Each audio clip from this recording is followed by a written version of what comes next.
আসসালামু আলাইকুম রহমতুল্লাহ। বর্তমানে যে পোস্টাল ভোট বিডি অ্যাপসের মাধ্যমে পোস্ট অফিসে গিয়ে যে ভোটের সিস্টেমটা চালু করছে, যেটা ইতিমধ্যেই গতকাল থেকে কিন্তু কার্যকর করা হয়ে গেছে।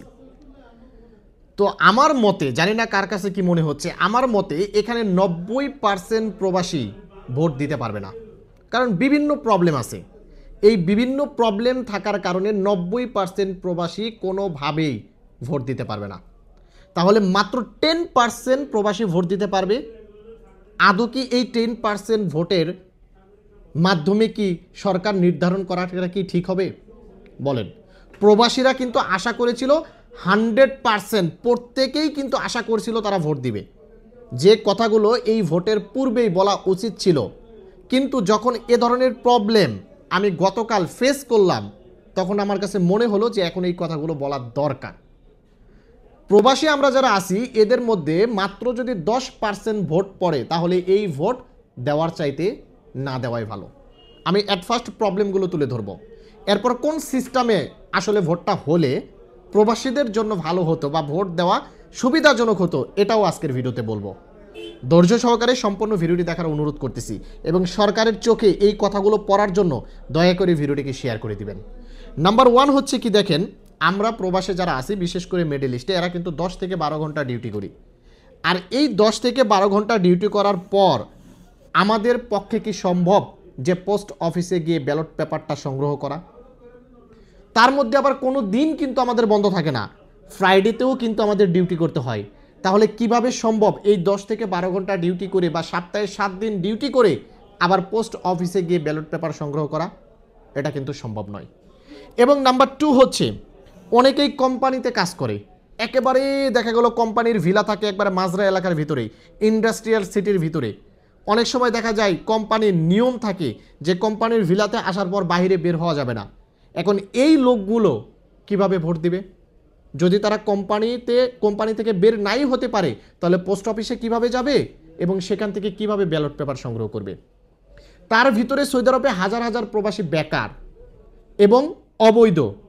এখন এই বেকার প্রবাসীর পকেটে টাকাই নেই, কিভাবে 100 কিলোমিটার দূরে পোস্ট অফিসে গিয়ে সেই ব্যালট পেপারটা সংগ্রহ করবে?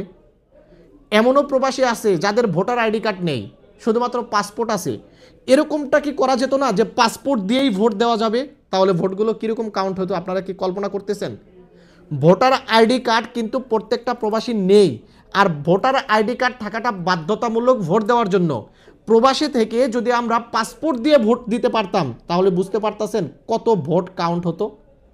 এই প্রবলেমগুলো কি সরকারের চোখে পড়ে না? তারা হুট করে postal vote BD apps install করছে, আমরা ইনস্টল করতেছি, সেখান থেকে যদি সরাসরি ভোট দিতে পারতাম তাও চলতো। আমাদেরকে আবার পোস্ট অফিসে যেতে হবে, ব্যালট পেপার সংগ্রহ করতে হবে, ভোট দিতে হবে, সাইন করতে হবে, আবার পোস্ট অফিসে গিয়ে এটাকে জমা দিতে হবে। ভাই, এগুলো কি আমাদের পক্ষে কি করা সম্ভব? আমরা প্রবাসে থেকে অনেকেই এই নিয়মকানুনগুলো বুঝিও না, তারা কীভাবে এই জিনিসগুলো করবে। আবার অনেকে আমরা সাইনও করতে পারি না, ফর্ম ফিল আপ করতে পারি না, তাহলে আমরা সেই সাইন বা ফর্ম ফিল আপ এগুলো আমরা কীভাবে করব? এটা কি সম্ভব? সম্ভব না। দেখেন আরও বেশ কিছু প্রবলেম আছে।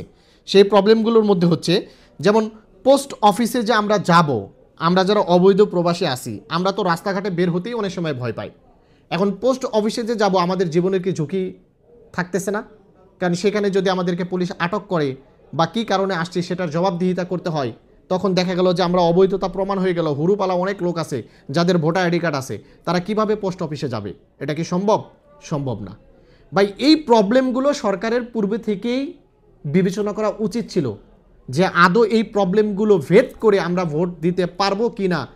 যদি ভোট দিতে না পারি, তাহলে বিকল্প অবশ্যই পদ্ধতি আনার দরকার ছিল।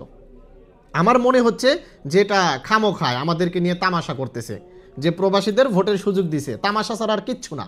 কারণ আমি নিজেই আমার মেন ভোটার আইডি কার্ড, সেটাকে স্ক্যান করবো, স্ক্যান করতে পারতেছি না। অনেকেই বলতেছে যে অনলাইনে ভোটার আইডি কার্ড থাকলে ওটা দিয়েই কাজ হচ্ছে, কিন্তু আমি অ্যাপসের ভিতরে ঢোকার পর আমি দেখতে পাচ্ছি আমার physical voter ID card scan করতে বলতেছে, স্ক্যান নিচ্ছে না। বারবার ট্রাই করতেছি, 100 থেকে 200 বার ট্রাই করছি, এরপরও নেয়। এই প্রবলেমগুলোর পরে আমার কি মন চাইবে যে আমি ভোটটা দেই? অথচ আমার ভোটের কতটা মূল্য সেটা কিন্তু আমি জানি, কিন্তু আমি ভোট দিতে পারতেছি না। এখন আসুন, কি পদ্ধতি অবলম্বন করা উচিত ছিল সরকারের। এক কথায় যদি আমি বলি যে অনলাইনে যদি আমরা ভোট দিতে পারতাম, যেটাকে রিমোট ভোটিং বলা হয়ে থাকে, রিমোট ভোটিং, এই সিস্টেমটা যদি হতো, আমাদের ফেস ভেরিফিকেশন করে, আমাদের পাসপোর্টের মাধ্যমে ভেরিফাই করে যদি আমরা রিমোট ভোটিং সিস্টেমের মাধ্যমে যদি ভোট দিতে পারতাম, আমার মতে যে 100% প্রবাসীরা ভোট দিত। প্রত্যেকটা প্রবাসী, একজনও মিস করতো না। কারণ কি, সময় লাগতো মাত্র 2 মিনিট। রিমোট ভোটিংয়ের মাধ্যমে যদি আমরা ভোট দিতাম, অনলি ফর টাইম লাগতো 2 মিনিট, যেটা বর্তমানে লাগতেছে 2 দিনের মতো টাইম লাগবে। আমরা যদি পোস্ট অফিসে গিয়ে ব্যালট পেপার নিয়ে আমরা ফর্ম ফিল আপ করে ভোট দিয়ে আবার যদি পোস্ট অফিসে জমা দিতে চাই, ম্যাক্সিমাম আমাদের টাইম লাগবে 2 মিনিট, 2 দিন টাইম লাগবে এই কাজগুলো করতে। এখন প্রবাসীদের কি ঠেকা পড়ছে যে 10-12 ঘন্টা ডিউটি করার পর কোম্পানি এমনিতেই ভিলা থেকে বের হতে দিচ্ছে না, এরপর আমি ভোট কেন্দ্রে গিয়ে ব্যালট পেপার সংগ্রহ করে ভোট দিয়ে আবার পোস্ট অফিসে জমা দিব? এত টাইম কি প্রবাসীদের আছে? আমার মনে হয় না যে এটা তামাশা ছাড়া অন্য কিছু। এটা তামাশা করতেছে আমাদের সাথে, আমাদেরকে ভোট দেওয়ার নামে জাস্ট আমাদের সাথে তামাশা করতেছে আমার কাছে মনে হচ্ছে। আপনার কাছে কি মনে হচ্ছে অবশ্যই কমেন্ট বক্সে বলে যাবেন। এবং এটার প্রতিবাদ আমাদের করতেই হবে, এটার প্রতিবাদ প্রত্যেকের করতে হবে। হয়তোবা আমি এই ভিডিওটা দেরিতে আপলোড দিলাম, কিন্তু আমার কাছে মনে হলো যেটা আমাদের সাথে হচ্ছে এটা ঠিক হচ্ছে না, আমাদের সাথে তামাশা করতেছে। ভালো থাকবেন, ভিডিওটিকে শেয়ার করে দিবেন।